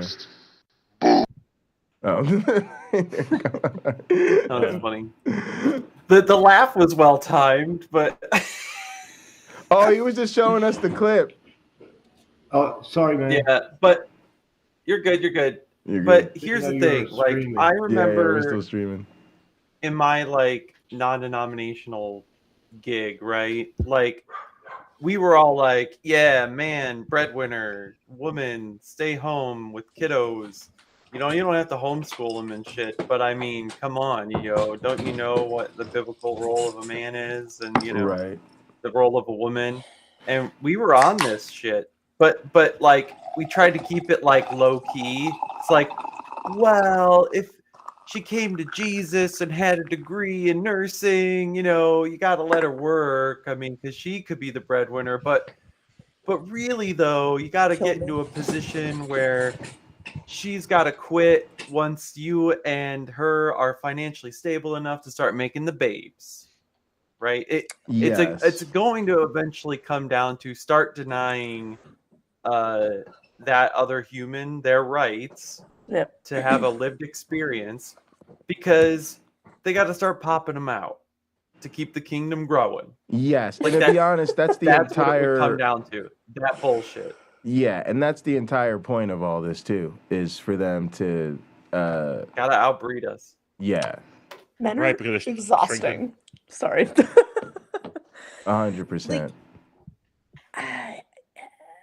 It's just like, I saw something the other day on like Twitter, which is just a hellscape at this point. But I did see this man be like, if a woman makes more than her husband, that is like going to cause him to cheat. And it's like, cool. So you're just immaculately insecure. Great. Thanks for letting us know. Like, what are y'all smoking? Yeah, like, if I met someone and they were like, I make more than you, I want to be with you, let's combine everything and that's fine. Like, cool. Yeah. Like, I'm not cool with that. seeking Me too. Yeah. someone that makes more or less than me. Like, I'm just like, it's kind of So long as you have a job, like we're doing it together, that's great. That's what I mean. This whole thing is really weird. I mean, it's meant to put Why like shouldn't that bother a woman? He's trying to put he's trying to put a modern, like contemporary spin on it, but this is really to take us back to some old school. It's just Christian traditional family notion bullshit. Well, you want to know something I realized actually? This came up in a different stream that I was listening to. Where were some of the first house churches for Christians? They were in women's homes. And which women? Successful, industrious women. Priscilla, Claudia, like what the hell, man? Nitty, were you listening to your wife's sermon on women in the church? Ah, shit. Live in a time where go ahead. Men are stupid, and I don't respect when them. you really get down and think about this, like it basically, like when did that? If that's the case, the author of Luke Acts envisions women empowered and like having some kind of status and like worthiness in the church, right? Or in an integral, functional part of the church. Yeah, maybe it's not Paul until doesn't. Decades later, with Phoebe Paul's forged letter of 1 Timothy, that this misogynistic shit gets poured into Christianity. I want to take this You're opportunity to remind everyone that in ancient Rome, men had sex with other men, and lots of it. It wasn't a problem. There's like a bunch of wild graffiti that like talks about it in explicit detail, and I love it so much. So like, you know, that's all. Just a thought experiment. That's it. Nice. All right, let me roll some tape so we can get out of here. Women are working and having all these careers and things like that, and that is wonderful. As long as you can make sure that your home is your number one priority. Listen, I'm going to give you some insight. Again, one of the best decisions that my wife and I could have ever made for our marriage and our home was about 1.5 years ago. We made the decision to bring my wife home, and she was making really good money, had benefits and everything like that for our family.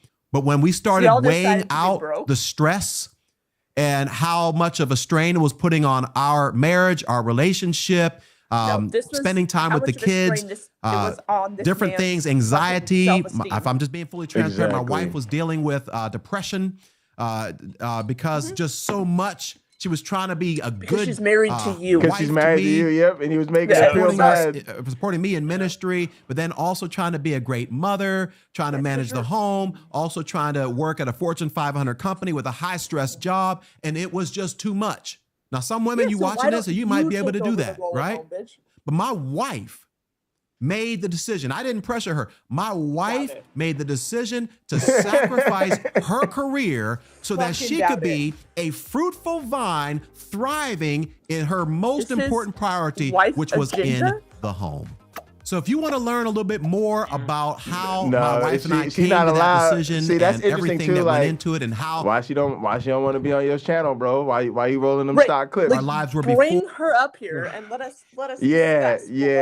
I think she's gonna tell it a little bit differently, Pina, right? differently. You didn't pressure her at all. A little bit everything differently. you just said is pressure. Yeah, baby doll. It is all of it. 100%. And I like how he keeps saying home, everything in the home. He lists home like it's one priority, when what he really means is home is 100 things. Yeah, like just go if it's the priority and it's the most important thing, then like get in there, my boy. Like let's do it. Like hop in. Like fucking. Sorry, take some paternity leave. Take some paternity leave. Yeah. If you really think the home is the most important spot, then like you should be like, put me in, coach. Like, yeah. And instead, you're like, no, my wife that makes more than me.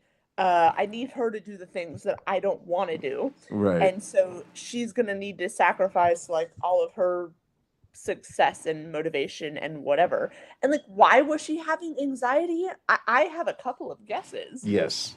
And many of them, all of them, perhaps most of them, are like related to the fact that this man is insecure. Right. And entitled. Yeah, it was, and that's what I was gonna say. It's like, whether I'm a Christian, non-Christian, atheist, whatever, I love getting on the floor, kitchen table, playing with games with my kids, coloring, being expressive, being in their life. Yeah. And if you think that's effeminate or a nurturing role that a man shouldn't have, then I'm sorry, you're an idiot. You're an idiot, and you're asking for your kids to hate you or not respect you later on. And you're going to wonder, where's my relationship with my kids? Oh, like they were fucking your property once they became adults. Right? No. But second off, you didn't do shit. Right. You put all that on your wife, and you didn't do shit. And then when you did do the shit, it was just, oh, well, here's the money. Bitched about it. Yeah. Or when it was your turn to do the shit, you're like, I'm hey, babysitting. honey, I got to tag you in again. My wife likes to say, I can never do what you do. And you know what? I look at what she's doing with my kids, being at home with them, and I'm like, most of the time I can't do what you fucking do. That's the point. Yeah. Yeah, exactly. Exactly. That is the point. It doesn't even matter who stays at home with the kids, right? Right. And it doesn't matter the gender of the none of that matters. What matters is that each of us are individual people that serve individual roles and have individual characteristics that will create an individual influence on whoever is in our lives, especially children who are under our sort of influence, right? So I don't care if you're two women with children, I don't care if you're two men with children, I don't care if you're a male, female, if you're male, non-binary, it doesn't matter, right? What's going to matter is how you show up for your children or for the people in your life. We're talking about kids, but really what matters is how you show up. And this idea that we need to teach kids masculinity or femininity or whatever, it's all rooted in this incredibly problematic system of socialization. And so so long as you show up authentically and with kindness and honesty and emotional maturity to the best of your ability, those are the things that matter. And instead we have this fucked up notion that you have to show up in a very prescriptive way in order to be in the right, and it's just trash. Yeah, absolutely. Let me know some tape. Yep. Sorry. Or as opposed to after. I encourage you to watch this video right here, and I'll put a link in the description below. So when a man is fearing... Sorry, James, do you want to say something? Nah. Yeah. Oh no, I was also gonna say when Christian men are bringing up this idea that the women are the, end all be all of home. And I like what you said, James, you're an entitled person, right? To try and foist all the other responsibilities of things you could probably very easily do in just a few seconds, right? Take out the fucking trash. Do the dishes, clean up after yourself, right? Clean up after your kids. And guess what? If you do that together with your spouse, you're going to get more connection with them too. Ta-da! Yeah, I agree. I'm done. I agree. God walking in his ways, eating the fruit of the labor of his hands, and his wife is a fruitful vine. She's thriving in the home, and the man is shaping her into the woman that God has called her to be. Then and only then, the man and the wife are prepared to move into institution number 3, which is the institution of parenthood. Notice what it says here. Your wife will be like a fruitful vine within your house. Your children will be olive shoots around your table. Now, I love these two pictures that the psalmist used to describe the parenthood or the role of parents. It says that your children will be like olive shoots. Now, in my recent trip to Israel, we saw No one olive cares. trees there that dated hundreds, thousands of years back. I always call these pastoral and so field the trips. idea of an olive shoot is that even though it might take time and intentionality to mature and to cultivate, Why it isn't can he an produce olive shoot? crops for many, many years. Because my So man this has not is matured. talking about us. He got as that jacket. parents He got that being olive jacket on, intentional. though. Kids deserve Same. our attention, our intention. It says we have to position our children so that they will produce fruit for many, many years. But the second picture that the psalmist gives here, he says, around So you want them to be your fruity. table. Got it. I love this picture because we've gotten away from table time. We've gotten away from dinner time. And with the hustle of our lives and our culture and our families and activities and things like that, it used to be that families every night would gather around the table. And this would be a time before cell phones and before all these distractions and things like that. You would have intentional conversations with your kids about school, about who their friends were, about what happened during the day, how they did on their test, how the teachers treated them, things like that, who got in trouble, who didn't. And this would be a time of intentional discipleship. What would happen if we would get back to that time around the table, that we would prioritize that? Might not be able to do it every single night, but what would happen if we told our kids no cell phones? Hey, this is time for our family. Dr. Evans speaks about that in his sermon. He talked about how he and Lois and their 4 children, Priscilla, Crystal, Jonathan, and Anthony, they would prioritize that. In the midst of the busyness of being a pastor of a mega church, they would always make sure that they had time around the table. Red flag. And guys, just full transparency, I confess I said my that I parents have never not talked to me done a unless good something job. was My wrong. wife has been trying to institute mega this church, in our red home, and flag. I have allowed oftentimes the pressures and the responsibilities of ministry Being to the man be who a wears the greater white t-shirt priority in than public. pouring into my own home around the table.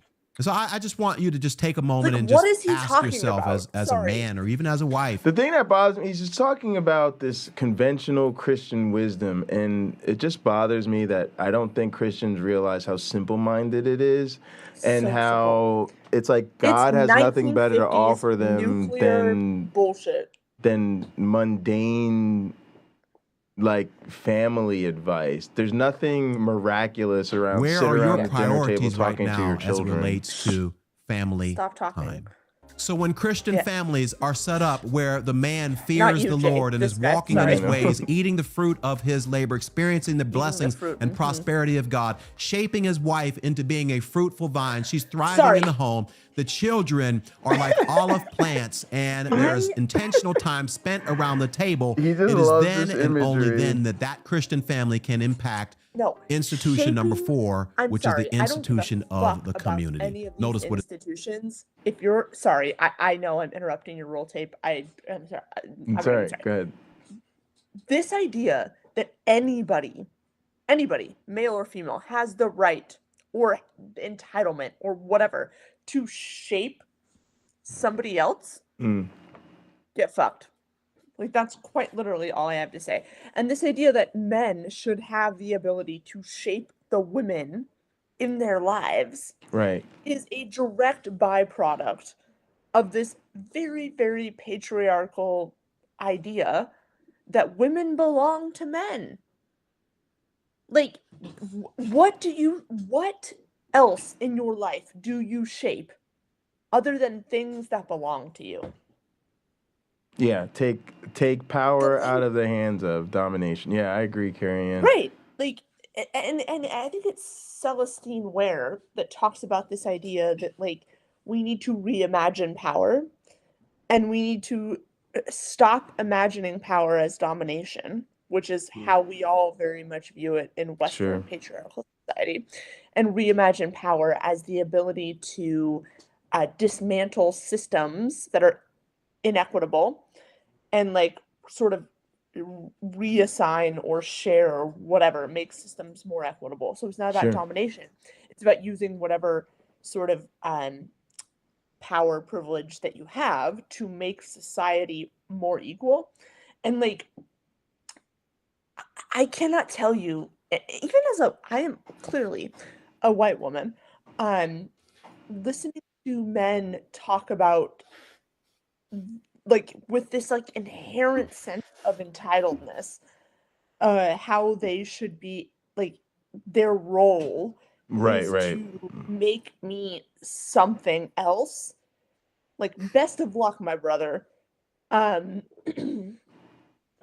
Yeah, and that's find out. Like, and the irony is they're then the ones freaking out about other people trying to program people. It's so weird. Behold, thus shall the man be blessed who fears the Lord. I love that. The psalmist is repeating where himself. you started. Anytime Jesus. when you read the Bible, it repeats himself. He's trying to make sure that you get it. He said, if you want to experience prosperity and the blessings, make sure that these things are in line in your life. And then he goes on to say, the Lord bless you from Zion. May you see the prosperity of Jerusalem all the days of your life. So now he's saying, hey, if you want to see Jerusalem, the city around you, experience this prosperity, not just financial prosperity, but spiritual prosperity, emotional prosperity, and physical, and all of the different types of ways that God can prosper you. It starts with the institution of the individual, and then that individual being right with God, fearing God, honoring God, walking in his ways, and then pouring into his wife, shaping her like a fruitful vine, encouraging her to be the kingdom woman that God has for her to be, getting everything out of her that God designed and destined her to be. And then the two of you come together and you create these children and you raise them up to be olive plants, spending intentional time around the table. When you do all of these things, he says Jerusalem will experience the prosperity of God. But I love this last part. It says right here, it says, may you see your children's children, peace be upon Israel. There are a lot of generational cycles that have been passed down from family to family. Maybe it's a generational cycle of divorce in your family like it was in mine. Maybe it's abuse or alcoholism or sexual immorality or having a child out of wedlock or depression or anxiety or whatever it is. Guys, it's time for us to stand up as kingdom men and kingdom women and break those generational cycles so that we can start to pass these traditions and these godly values and virtues down to our children so that they will be able to impact the community around them, and we'll be able to see our children then turn around and pass that down to their children and their children and their children. This is what my friend, as I wrap this up, and look at me now, as Chris Brown would say, hate that man. Look at me now. Sorry, I have lots of very passionate thoughts and feelings on this because, like, clearly this man has quite literally never studied the ancient Near East in any way. And I get it because when I was a Christian, neither had I. But, like, this bullshit that he's spouting is just supersessionism. And it's, like, purest form. It is the prosperity gospel. Yeah, sorry. And it's the prosperity gospel attached to the nonsense about the nuclear family. The only thing it shows for me is that we're thoroughly incompatible with these people.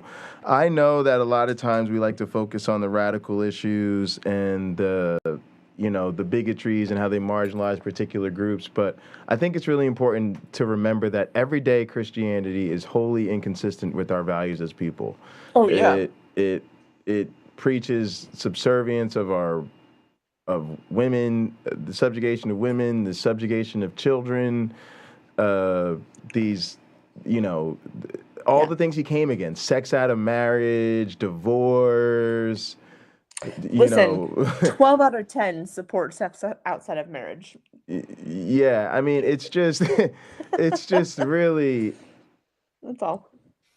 I think sometimes we get caught up in sort of the hot button culture war issues, and we forget that it's a culture war against everything we value in secular society. Like we're pushing these trains in opposite directions, and I know that we're trying to be friendly and inclusive to the Christians in our lives, but I don't see how they can,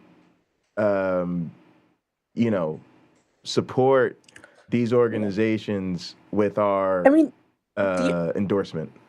The only Christians, honestly, that I am supportive to in my life are those that quite literally don't adhere to any of these sort of belief systems, where it's like, I certainly associate with a number of progressive Christians, but they don't even like that term because they're like, yeah, we believe in Jesus, but we like don't adhere to these like sexual I'd say most of the Christians I respect, I don't respect their Christianity.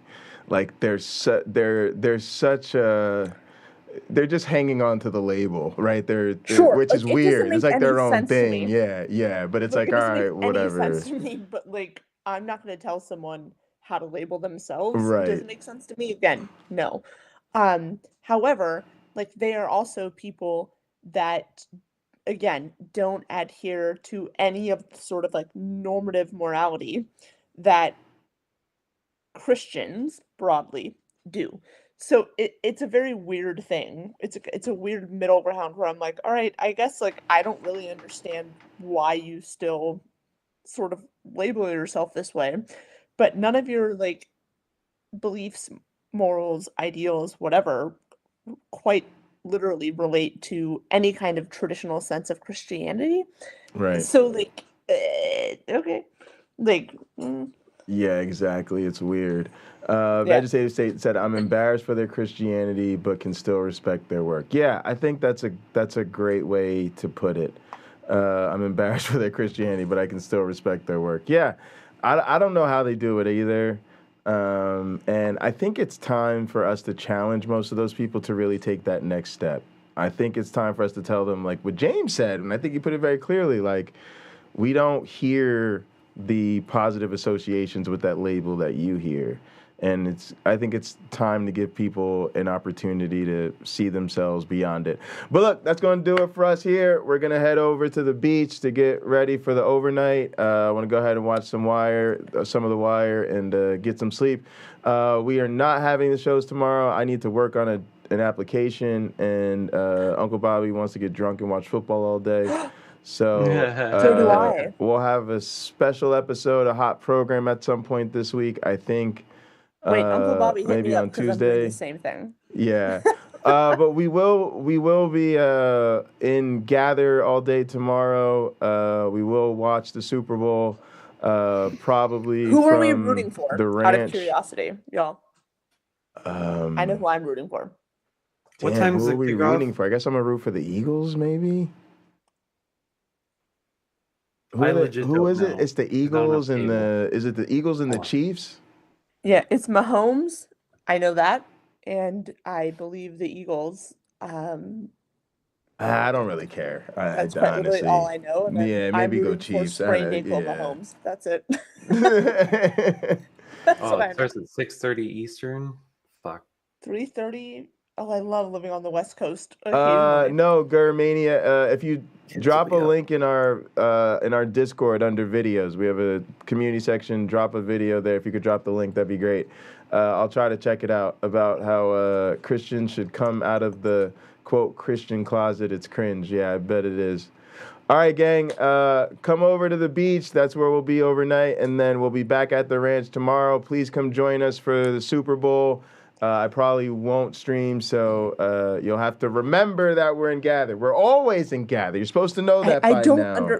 I still don't understand Gather. Like, are y'all on video there? Like, what's happening? I'm a boomer. Yeah. Yeah. Great. Well, we're ending the YouTube show. In the name of the Darwin, the Dawkins, and the Christopher Hitchens, science bless you all. Poof.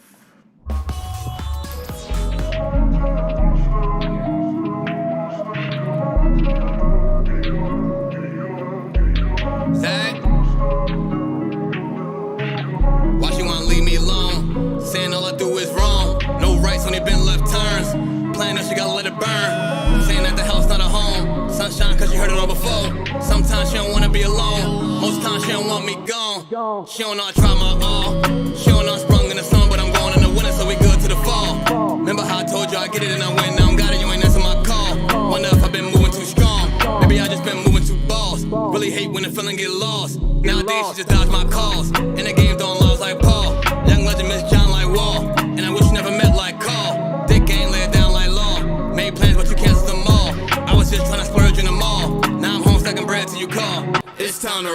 She tryna slide, we smoking za. Stop acting shy, cause you a demon when I get between your thighs, girl. You like my rib, you know I need you by my side, girl. It's time to roll. She tryna ride, we smoking. Stop acting shy, cause you a demon when I get between your thighs, girl. You like my rib, you know I need you by my side, girl. We smoking that side, I'm trying to get high. She said that she not ready for love, stop wasting my time. I got demons in my closet, I can't hide. I did all my exes wrong, they wish I died. Damn, I tried. They won't believe me when I say this. Oh my God, what a blessing. Hello Phoenix, that's my twin. I told these hoes they won't get my heart again, not again. Cause they went missing when I needed just a friend. They went missing, yeah, they all went missing. They don't want no smoke, they hit the blunt and started tripping. My daughter about to be 5, I ain't got no time to be bitching. I'm still reminiscing, we ain't had no food in the kitchen. I gotta go and stack. I'm waiting, know I'm heading, but I'm going out. I hit the side, now your sack feel like I'm throwing up. And I just took another perk, cause one wasn't enough. Yeah.